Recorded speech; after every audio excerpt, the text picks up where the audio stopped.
So, all of us yearn for adventure. Some people, like Cliff, go skiing in Hokkaido, and there's other people who go for a meal in Kazakhstan or Uzbekistan. Let's see, we have biking across Central Asia. We have people exploring Judaism in Asia.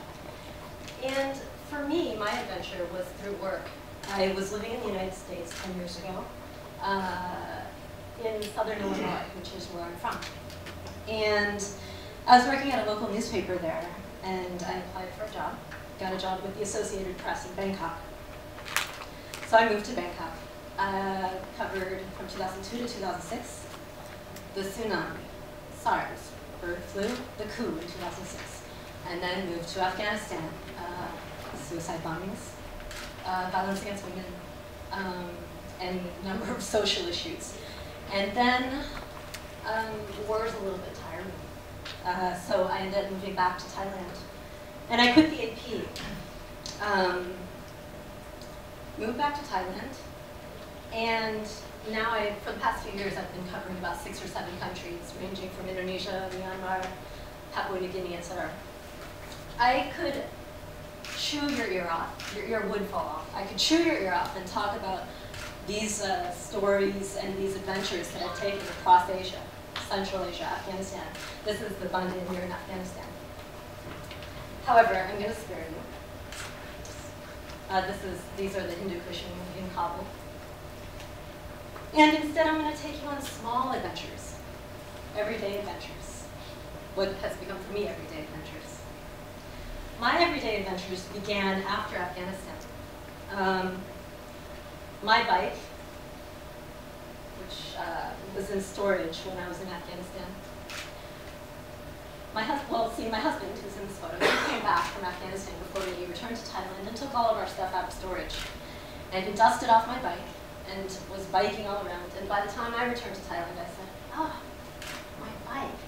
I love my bike. And I had forgotten over time that I loved my bike. I remembered the rim.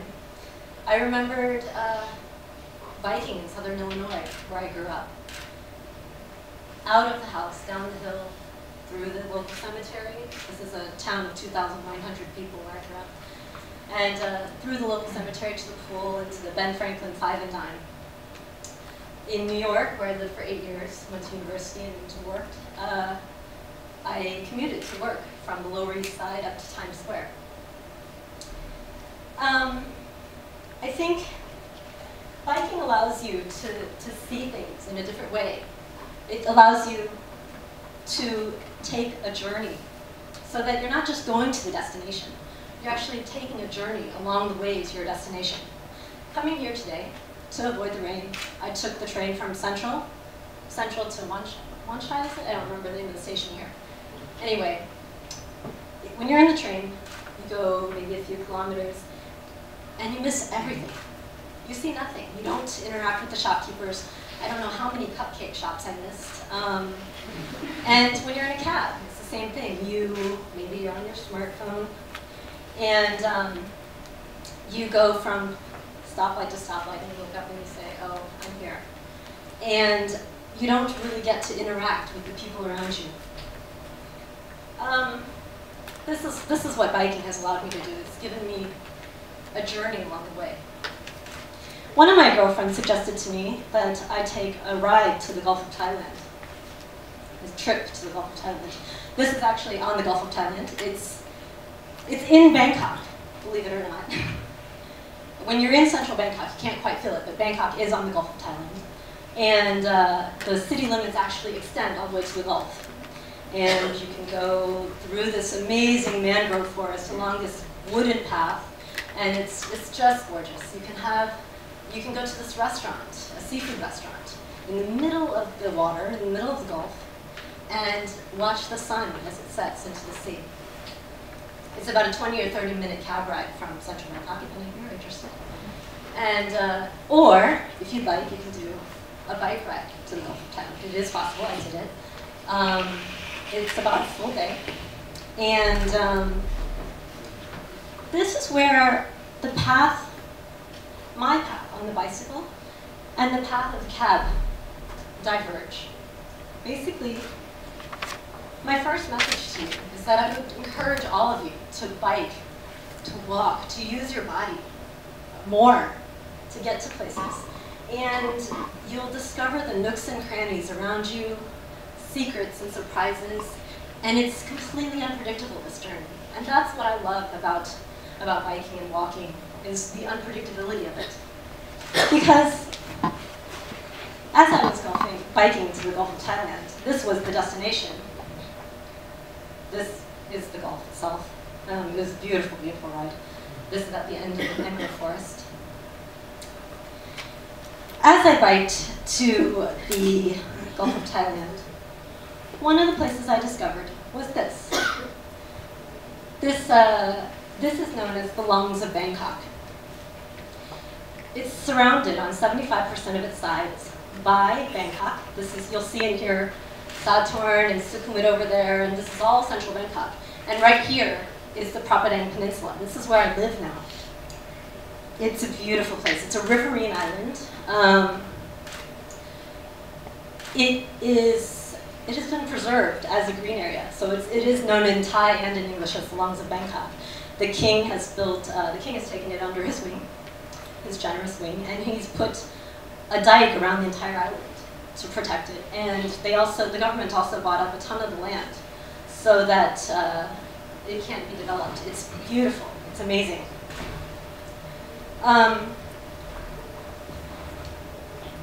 So I kept returning here. I used to live a little bit northeast of here. I kept returning here by bicycle and biking through the island, getting lost. These were the paths on the island. There's one road, I don't know if you can see it here. There's one road that goes into the island from the southern end, and there are a few roads for cars throughout the island. But most of the island is only accessible by boat. So we cross by boat usually to go into central Bangkok.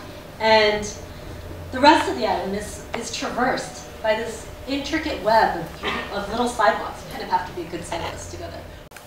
We connected with the community there. It's just through talking and kind of feeling it, feeling who we loved and whom we trusted. We found a place that we loved, and so bought a plot of land and built a house. We designed a house. This is sunset overlooking Bangkok from within the island. So this is the main road next to where I live now. That's me on my main road, and that's my house. We built a house out of reclaimed wood, and has a composting toilet, shutters and windows, which we purchased from a trash scavenger. They like to, people tear down their old wooden houses and build cement houses, and so we purchased these teak windows for a song, and built this house with much help from our next door neighbor, from whom we purchased the land. And our next door neighbor also happens to be a very skilled carpenter and woodworker. So he built our house.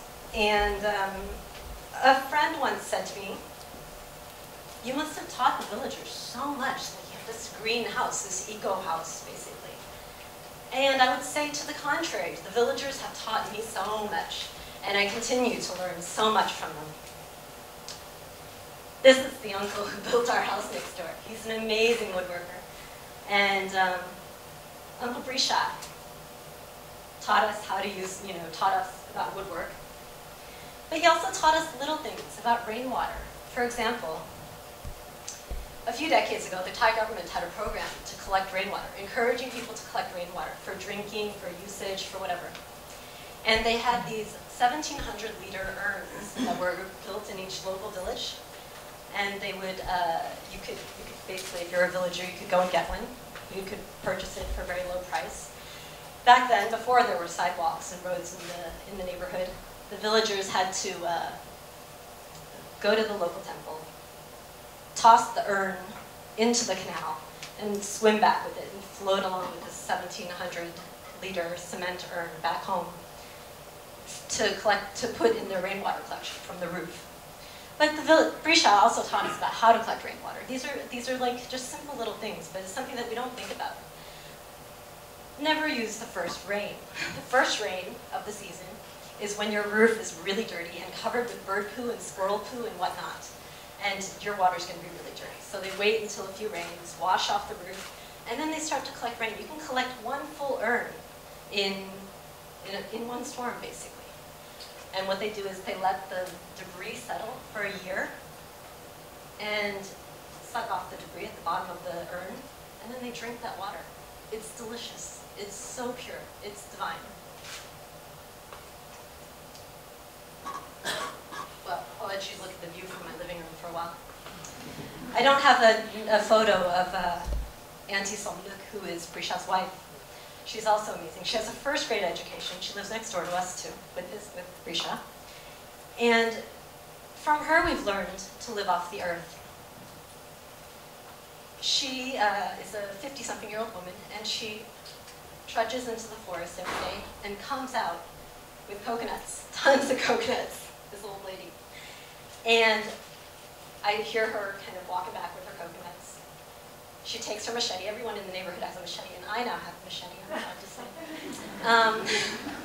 Anyway, she takes her machete, and she's hacking off the husk, chopping them in half.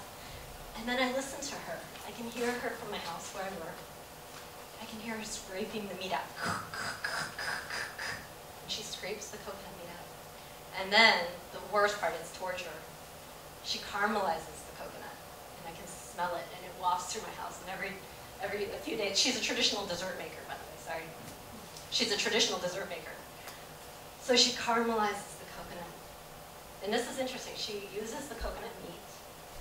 She caramelizes using coconut palm sugar. And the charcoal she uses to cook it is actually husks of coconuts that she has turned into charcoal herself. So it's all coconut. And she caramelizes it. It's an amazing thing. What Prisha and Somnuk, our neighbors, have taught us is to do and to create and to be resourceful with what we have. In our living room, we took leftover wood from building our house. We have rosewood and maca wood floors, and we built the shelves here.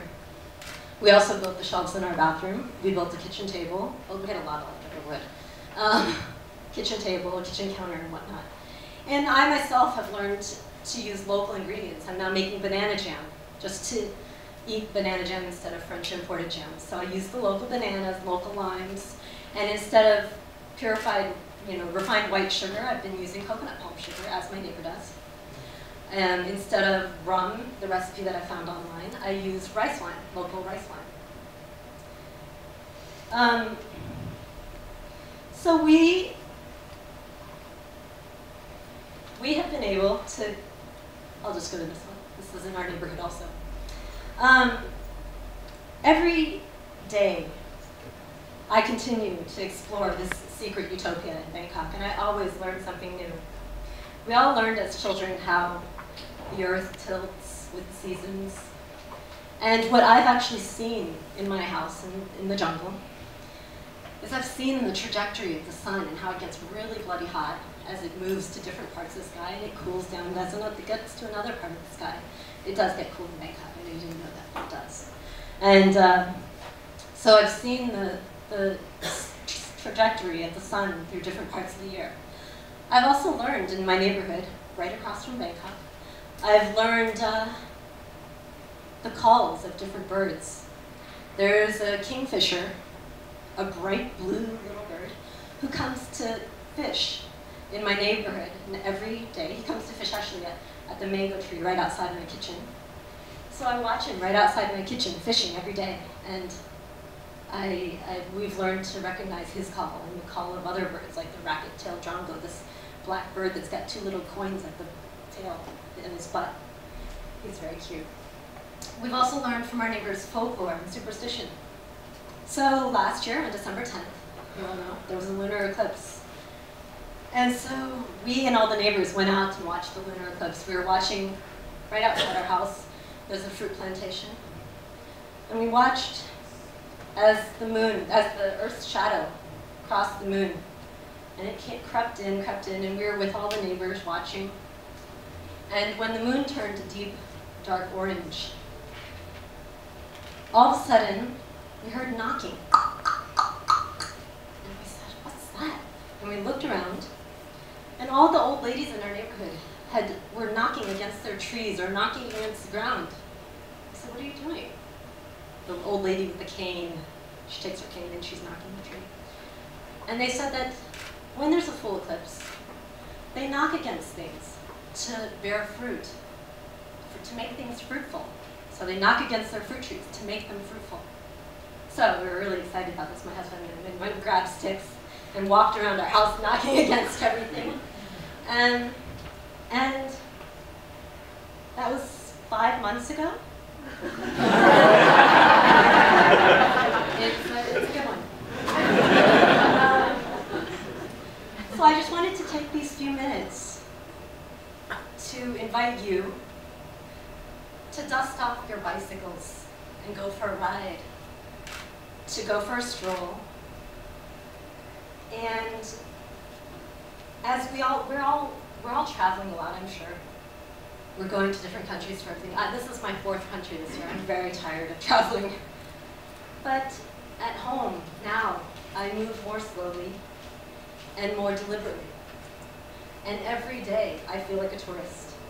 I would encourage you all to bike, to walk, to use your body, and turn every day into a day full of small adventures in the world around you. Thank you very much.